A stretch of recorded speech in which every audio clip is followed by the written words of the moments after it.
بسم اللہ الرحمن الرحیم۔ مسلمانوں کا باہمی اتحاد۔ اسلامیات 11ویں جماعت کے لیے تفسیر سوال میں یہ پوچھا گیا ہے، باہمی اتحاد کا مفہوم اور اہمیت بیان کیجیے۔ سب سے پہلے ہیڈنگ بنائیں گے باہمی اتحاد کا مفہوم۔ تعارف۔ لفظ باہمی کے معنی ہیں مشترکہ اور اجتماعی، جبکہ اتحاد متحد، ایکا اور اتفاق کو کہا جاتا ہے۔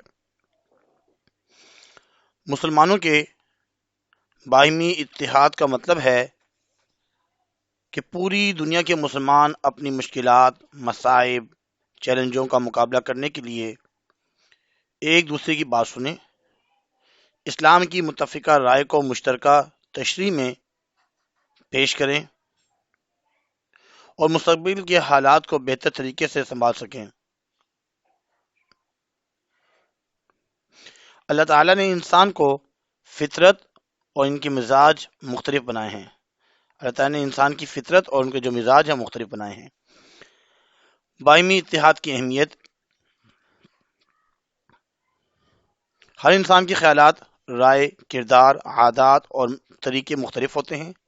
انسان اپنے بارے میں کوئی فیصلہ کرنے کے لیے آزاد اور خود مختار ہے، البتہ جب معاملہ کسی دوسرے شخص یا مشترکہ مفاد کا ہو تو کسی کی ذاتی اور واحد رائے کارگر نہیں ہوتی، یعنی کہ فائدہ مند نہیں ہوتی، بلکہ مشترکہ رائے کو ترجیح دی جاتی ہے، ورنہ انتشار اور تصادم کا اندیشہ بڑھ جاتا ہے۔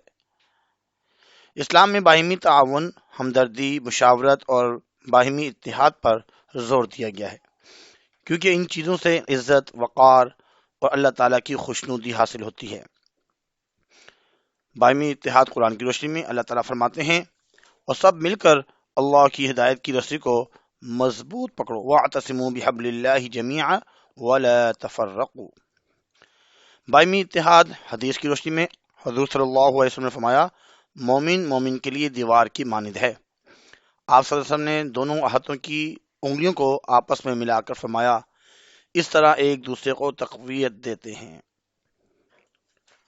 سوال نمبر 2، روزمرہ زندگی میں مسلمانوں کے تعلق باہمی اتحاد کو بیان کیجیے۔ سب سے پہلے ہیڈنگز بنائیں گے، اسلامی اتحاد کا بنیادی مرکز اس کے آئین اور دستور سے جڑا ہوا ہے، جس کی بنیاد قرآن اور سنت ہے۔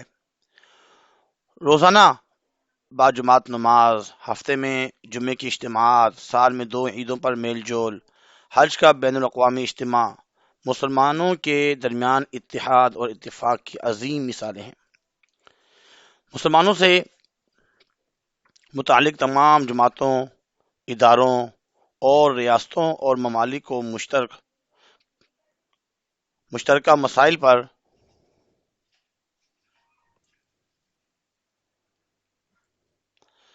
متعلق ہونے میں پیش رہنا چاہیے۔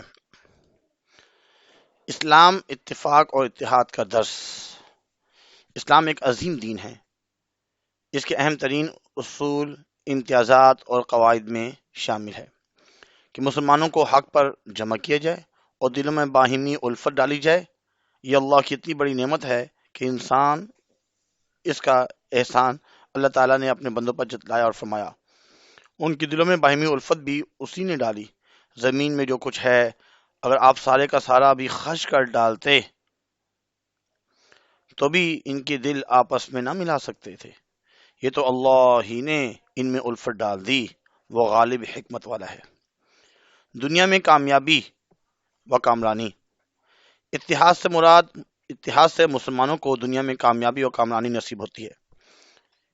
اتحاد سے مسلمانوں کی طاقت و قدرت کا مظاہرہ ہوتا ہے۔ اتحاد سے مسلمان اللہ کے عذاب سے بچ جاتے ہیں۔ اتحاد کی برکت سے اللہ پاک کفار کے دلوں میں مسلمانوں کا رعب ڈال دیتے ہیں۔ اس کے بعد مختصر سوالات۔ اتحاد کے فائدے۔ اتحاد کے فائدے منزل ہیں۔ ایک تو فائدہ یہ ہے کہ اتحاد سے مسلمانوں کو دنیا میں کامیابی اور کامیابی نصیب ہوتی ہے۔ اتحاد سے مسلمانوں کی طاقت اور قدرت کا مظاہرہ ہوتا ہے۔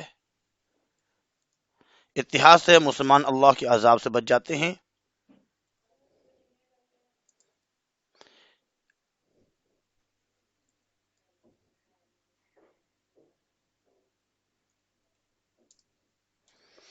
اتحاد کی برکت سے اللہ پاک کفار کے دلوں میں مسلمانوں کا رعب ڈال دیتے ہیں۔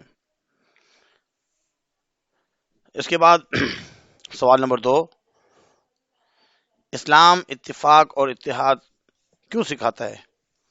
اسلام ایک عظیم دین ہے۔ اس کے اہم ترین اصول، امتیازات اور قواعد میں یہ شامل ہے کہ مسلمانوں کو حق پر جمع کیا جائے اور دلوں میں باہمی الفت ڈالی جائے۔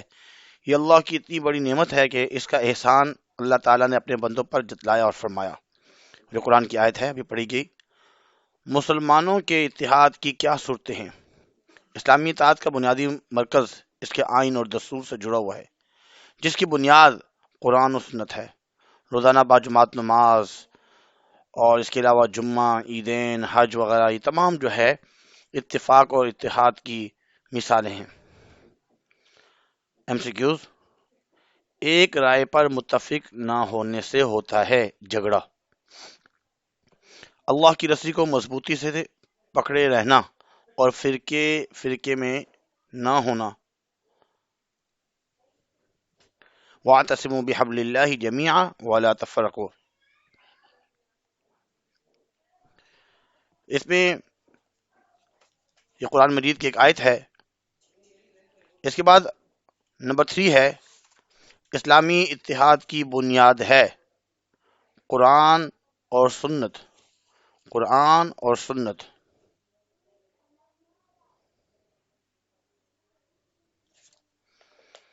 امید کرتے ہیں کہ آج آپ کو میرا لیکچر سمجھ میں آیا ہوگا۔ آپ کو امید کرتے ہیں کہ میرا لیکچر آپ کو سمجھ میں آیا ہوگا۔